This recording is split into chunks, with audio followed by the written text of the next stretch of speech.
दोस्तों, आज जो मैं आपको बताने जा रहा हूं वो सिर्फ एक खबर नहीं है, ये एक चेतावनी है जो जमीन पर लिखी गई है। पिछले कुछ घंटों में भारत बांग्लादेश सीमा से जो तस्वीरें और इनपुट सामने आए हैं, उन्होंने पूरे इलाके की रणनीति बदल कर रख दी है।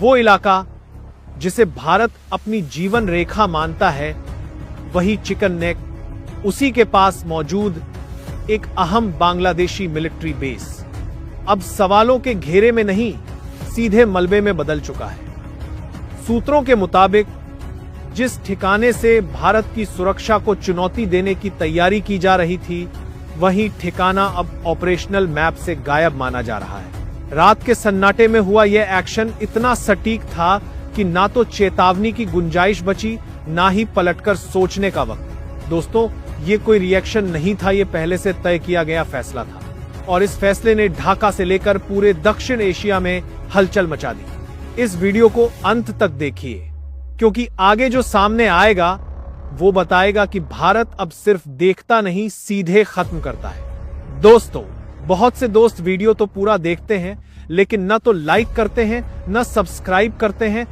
और न ही ये बताते हैं कि वो इस वीडियो को देश के किस कोने से देख रहे हैं।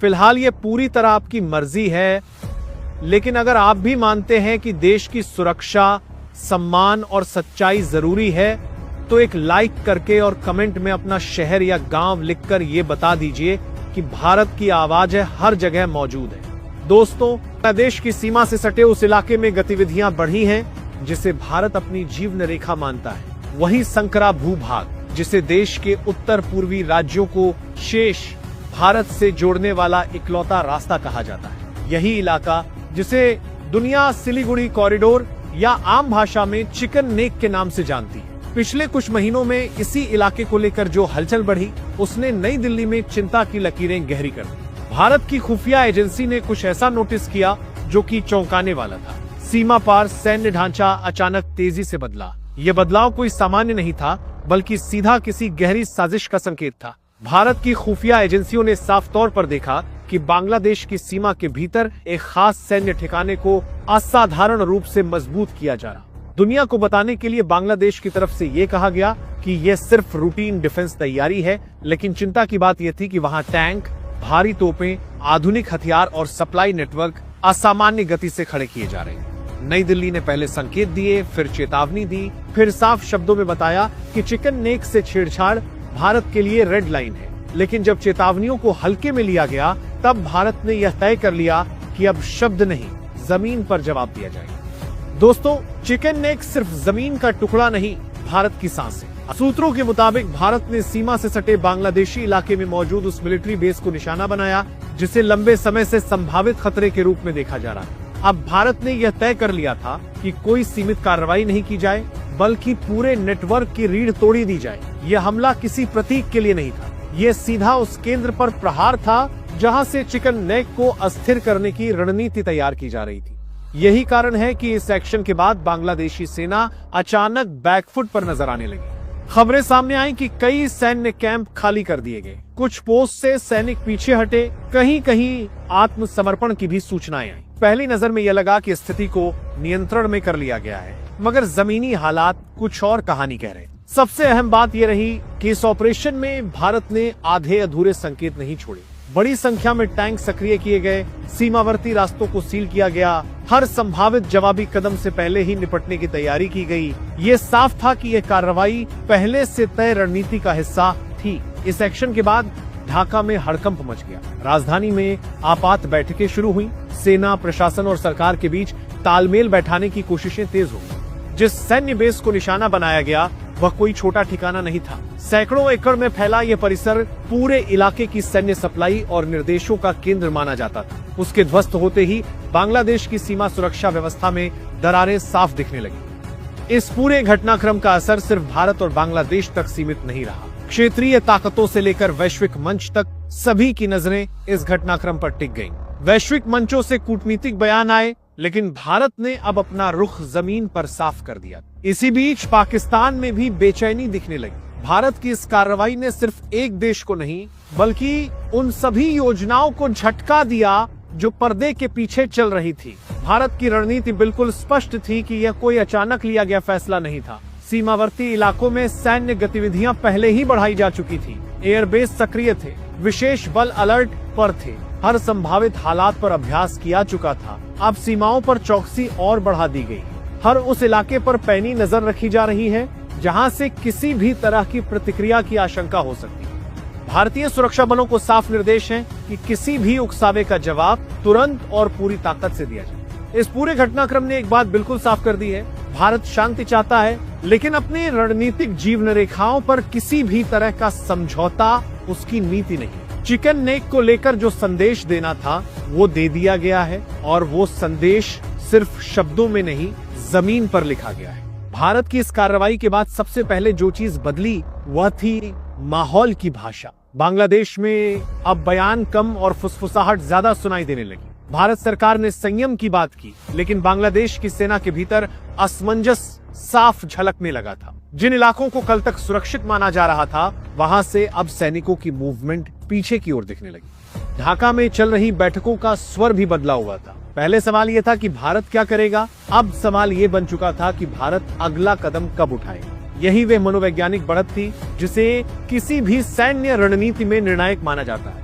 इस पूरे घटनाक्रम में एक बात बार बार सामने आई, भारत ने किसी आबादी वाले क्षेत्र को निशाना नहीं बनाया। जवाब स्पष्ट था कि दुश्मन को संदेश देना है, तबाही नहीं। लेकिन जिस सैन्य क्या ढांचे को तोड़ा गया वो पूरे नेटवर्क का दिमाग था। उसके गिरते ही बाकी ढांचा अपने आप लड़खड़ा गया। सीमा पर तैनात भारतीय बलों को अब और स्पष्ट निर्देश दिए, किसी भी तरह की हलचल, किसी भी संदिग्ध गतिविधि को पहले चेतावनी और फिर निर्णायक जवाब के रूप में देखा जाएगा। ये नीति नई नहीं थी, लेकिन इस बार इसे बिना किसी संकोच के लागू किया जा रहा था। इसी बीच अंतर्राष्ट्रीय हलकों में प्रतिक्रियाएं आने लगी। कुछ देशों ने संयम की अपील की, कुछ ने हालात पर नजर रखने की बात कही।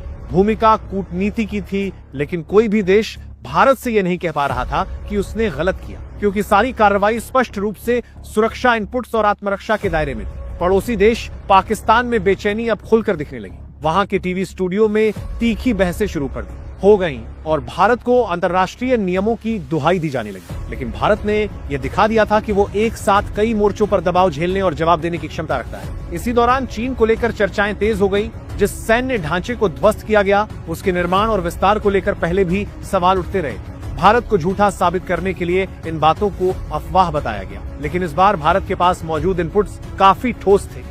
भारत की तैयारी सिर्फ सीमा तक सीमित नहीं थी। देश के भीतर लॉजिस्टिक्स, एयर डिफेंस और इंटेलिजेंस नेटवर्क को भी हाई अलर्ट पर रखा गया। भूमिका सतर्कता की थी, मुद्दा संकल्प का था। दोस्तों, अब फैसला आपके हाथ में। सच के साथ खड़े रहना है तो लाइक करें, चैनल को सब्सक्राइब करें और कमेंट में जय हिंद लिखना न भूलें, क्योंकि आज भारत सिर्फ सुनता नहीं, भारत जवाब देता है और वो जवाब इतिहास लिखता है। जय हिंद।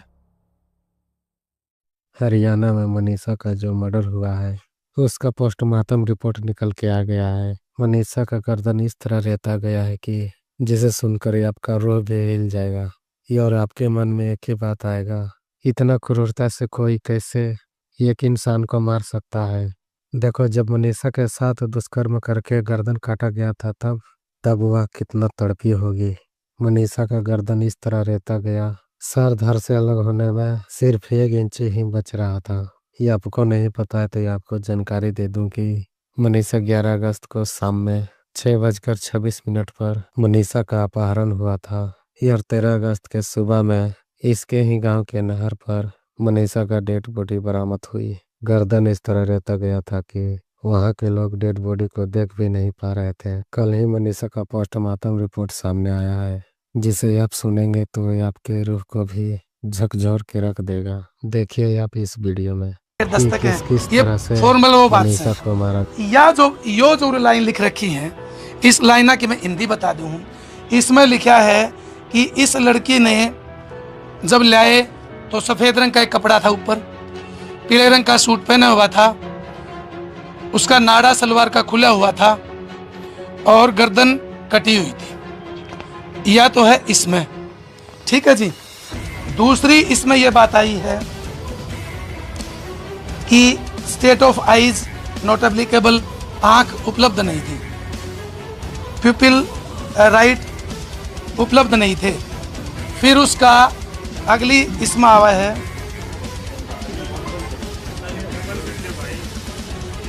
फिर जो असली रिपोर्ट है गले की 29 सेंटीमीटर .5 यानी 30 सेंटीमीटर में 1 फुट हो जाता है।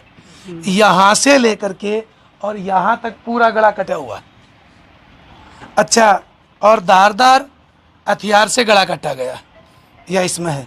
और फिर लिखा जी 16 सेंटीमीटर मल्टीप्लाई हो गया चौड़ा घाव और 29 लंबा हो गया, और मात्र 5 सेंटीमीटर बच रहा है पीछे से, यहाँ से कटता कटता। और उसके चेहरे पर थोड़ा सा चेहरा दिखाई देता है। अगले इसमें जो आती है, इसमें यह है कि उसका ओसोफेगस नहीं है। ओसोफेगस जहाँ से हम खाते हैं, ट्रैकिया श्वास प्रणाल होता है, श्वास प्रणाल, यानी कि इस तरह से ब्रूटल मर्डर कर रखा है कि बॉडी के जो ऑर्गन है कोई दिखाई नहीं देता, न श्वास नली न भोजन की नली, सारी नलियाँ कटी हुई है। और फिर भाई जो मेन जिसका हमने डर था कि कदे वाह तो ना कर रखी है, ये जो पेज है, ये पेज इस बात को प्रमाणित करता है कि आपका संघर्ष रंग लाया। यदि कल आप रोड़ा नहीं करते और यदि आज आप भी रोड़ा नहीं करते, डॉक्टर के दस्तक अब 4 बजे बाद में हुए। इसमें डीएनए के लिए सैंपल भेज रखे हैं, इसमें वेजाइनल स्वैब ले रखे हैं। समझ के जो अंग्रेजी जाना हिंदी जाना। इसमें हमारी गुड़िया के अंडरगारमेंट का पलिंदा ले रखा है, यानी कि ये और सारी चीज़ फुलफिल कर रखी हैं।